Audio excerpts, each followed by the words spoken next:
दोस्तों स्वागत है आपका एक बार फिर से हमारे चैनल यूनिवर्सिटी थिंकर्स में।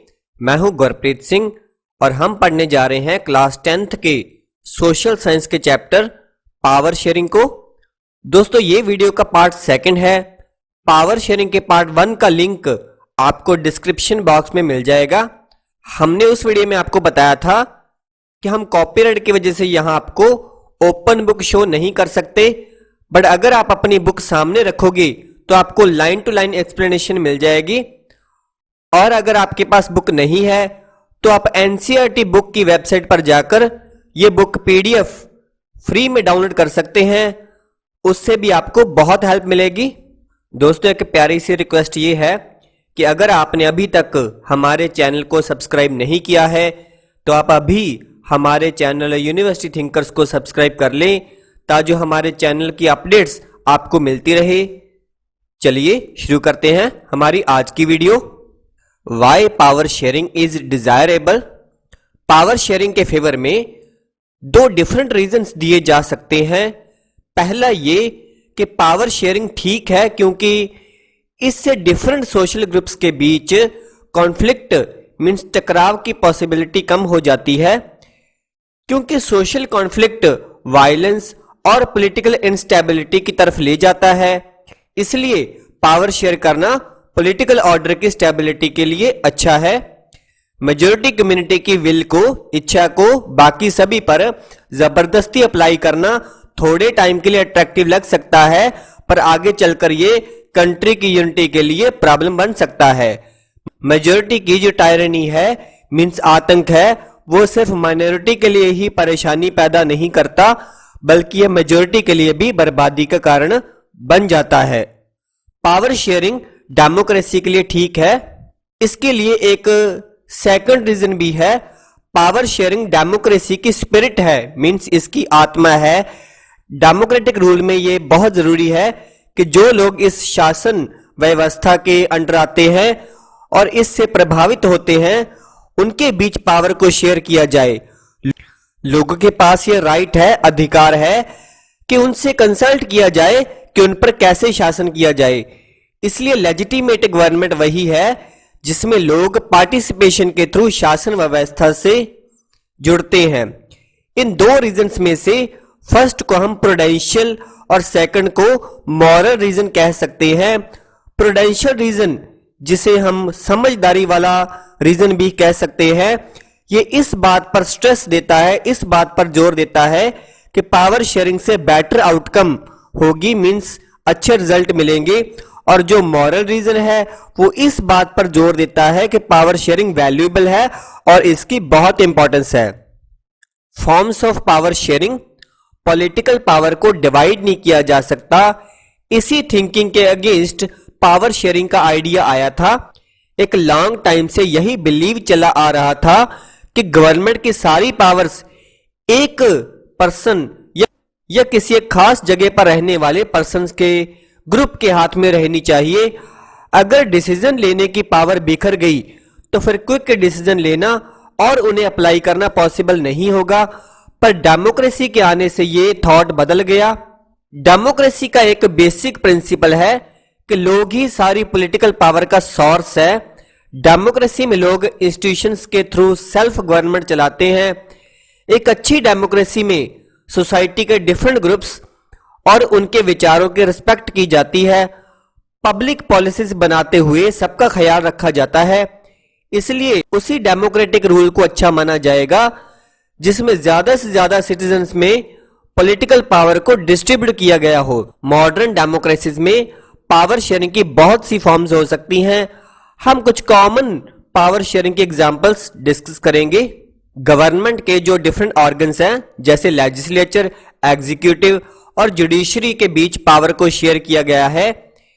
इसे हम हॉरिजॉन्टल डिस्ट्रीब्यूशन ऑफ पावर कहेंगे क्योंकि इसमें गवर्नमेंट के डिफरेंट ऑर्गन एक ही लेवल पर रहकर अपनी अपनी पावर का इस्तेमाल करते हैं। ऐसे बंटवारे से यह इंश्योर हो जाता है कि कोई भी एक ऑर्गन पावर का अनलिमिटेड यूज नहीं कर सकता। हर ऑर्गन दूसरे पर कंट्रोल रखता है, उसे चेक करता है। इस तरह से डिफरेंट इंस्टीट्यूशन के बीच पावर का बैलेंस बना रहता है।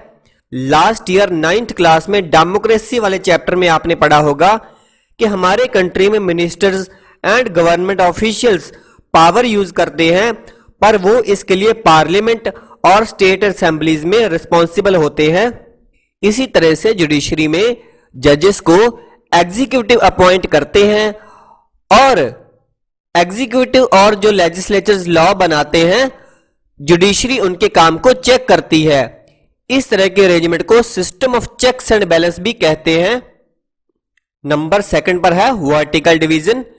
गवर्नमेंट के बीच डिफरेंट लेवल्स पर भी पावर शेयर की जा सकती है, जैसे कि एक तो पूरे देश के लिए एक जनरल गवर्नमेंट हो और फिर प्रोविंशियल और रीजनल लेवल पर भी गवर्नमेंट हो। पूरे देश के लिए बनने वाली ऐसी जनरल गवर्नमेंट को हम फेडरल गवर्नमेंट कह सकते हैं। इंडिया में इसे सेंट्रल और यूनियन गवर्नमेंट कहा जाता है। प्रोविंशियल और रीजनल लेवल पर बनने वाली गवर्नमेंट को हर जगह अलग अलग नाम से जाना जाता है। इंडिया में हम इसे स्टेट गवर्नमेंट कहते हैं। ये सिस्टम सारे कंट्रीज में नहीं है। बहुत सारे कंट्रीज हैं जहां प्रोविंशियल और स्टेट लेवल गवर्नमेंट नहीं है, लेकिन हमारी तरह जिन देशों में ऐसा सिस्टम है, वहां के कॉन्स्टिट्यूशन में इस बात को क्लियर किया गया है कि सेंट्रल और स्टेट गवर्नमेंट के बीच पावर को कैसे शेयर करना है। बेल्जियम में तो यह काम हुआ है, पर श्रीलंका में नहीं हुआ। इसे फेडरल डिवीजन ऑफ पावर कहा जाता है। स्टेट गवर्नमेंट से जो लोअर लेवल की गवर्नमेंट है, जैसे कि म्यूनिसिपैलिटी और पंचायत, उन पर भी यही सिस्टम अप्लाई होता है। हायर और लोअर लेवल की गवर्नमेंट के बीच पावर के डिवीजन को वर्टिकल डिवीजन ऑफ पावर कहा जाता है। हम इस बुक के नेक्स्ट चैप्टर में भी इस अबाउट डिटेल में पढ़ेंगे। पावर को डिफरेंट सोशल ग्रुप्स जैसे कि रिलीजियस और लिंग्विस्टिक ग्रुप्स में भी शेयर कर सकते हैं। बेल्जियम वाली कम्युनिटी गवर्नमेंट इस बात का एग्जाम्पल है। कुछ देशों के कॉन्स्टिट्यूशन और कानून में ये अरेंजमेंट्स की गई हैं कि सोशली वीकर सेक्शंस और वुमेन को लेजिस्लेचर और एडमिनिस्ट्रेशन में पार्टिसिपेशन दी जाए। इस तरह के अरेंजमेंट करने का पर्पस ये है ताकि लोग खुद को गवर्नमेंट से अलग ना समझे। माइनॉरिटी कम्युनिटी को भी इस तरह से पावर में शेयर दिया जाता है। हमारी 4th एग्जाम्पल है पावर शेयरिंग की एक फॉर्म हम different political parties, pressure groups और मूवमेंट करके शासन को प्रभावित और कंट्रोल करने के तरीके में भी देख सकते हैं। डेमोक्रेसी में लोगों के सामने इलेक्शन में खड़े कैंडिडेट में से अपने लीडर को चूज करने की फ्रीडम होनी चाहिए। कंटेम्पररी डेमोक्रेसी में डिफरेंट पॉलिटिकल पार्टीज के बीच कंपटीशन होता है। यह कंपटीशन इंश्योर करता है कि पावर किसी एक पर्सन के हाथ में ना रहे। लॉन्ग टाइम में डिफरेंट आइडियोलॉजीज वाली पॉलिटिकल पार्टीज और सोशल ग्रुप्स में पावर बारी बारी शेयरिंग होती रहती है। कई बार ये पावर शेयरिंग डायरेक्ट विजिबल होती है जब 2 या 2 से ज्यादा पार्टीज मिलकर एलियंस बनाकर इलेक्शन लड़ते हैं और अगर वो जीत जाते हैं तो कोalition गवर्नमेंट बनाते हैं। डेमोक्रेसी में हम traders, businessman, industrialist, farmers and industrial workers means labourers को भी एक्टिव देखते हैं। गवर्नमेंट की डिफरेंट कमेटीज में डायरेक्ट पार्टिसिपेशन करके या अपने ग्रुप के प्रॉफिट के लिए डिसीजन मेकिंग प्रोसेस में अपना इन्फ्लुएंस डालकर वो भी गवर्नमेंट में पार्टिसिपेट करते हैं। इस बुक के यूनिट 3 में हम working of political parties, pressure groups and social movement about पढ़ेंगे। यहीं पर हमारा ये पावर शेयरिंग वाला चैप्टर कंप्लीट होता है। आप हमारी इस वीडियो को लाइक और शेयर जरूर करें ताकि ज्यादा से ज्यादा स्टूडेंट्स इससे बेनिफिट ले सके। आपने अपना वैल्यूएबल टाइम, प्रेशियस टाइम हमारे इस वीडियो को दिया, हमारे इस चैनल को दिया, इसके लिए आपका बहुत बहुत धन्यवाद। मिलते हैं नेक्स्ट वीडियो में एक नए चैप्टर के साथ। Thank you everyone.